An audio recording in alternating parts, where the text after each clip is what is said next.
Hi, I'm Robyn Twemlow. I have a teenage daughter with Tourette's syndrome, and I am also the founder of the Tourette's Association of New Zealand and its current executive director.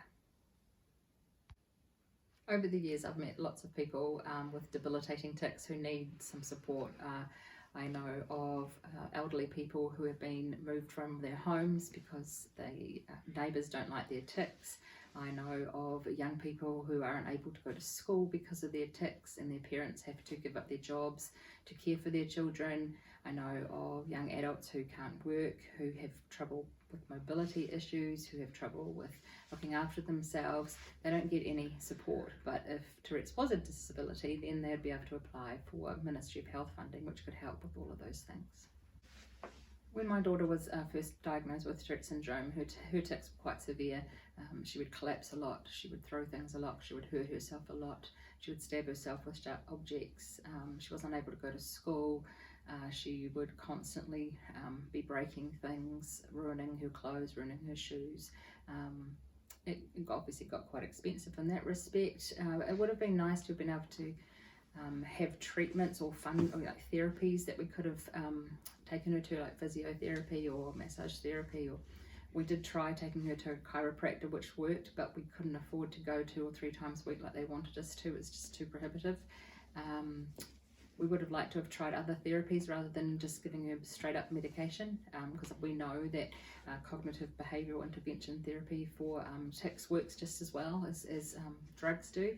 And when your child's 9, I would have much preferred that therapy over drugs. So, and as a parent, it would be nice to get a break sometimes. As much as you love your children, you do sometimes need a break, which of course there was no funding for that either. So if Tourette's was a disability now for my teenage daughter, then there'd be therapies that she'd be able to engage in that would really help her life, help the physicalness of her tics, make her life just that little bit easier.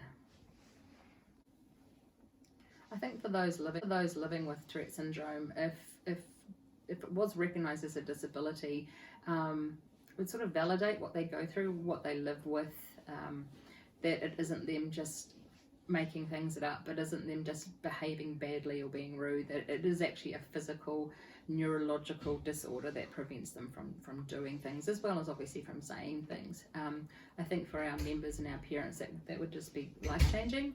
For the Tourette's Association in itself, we don't currently qualify to get any funding as a provider of support or services for those with a disability, because Tourette's isn't a disability.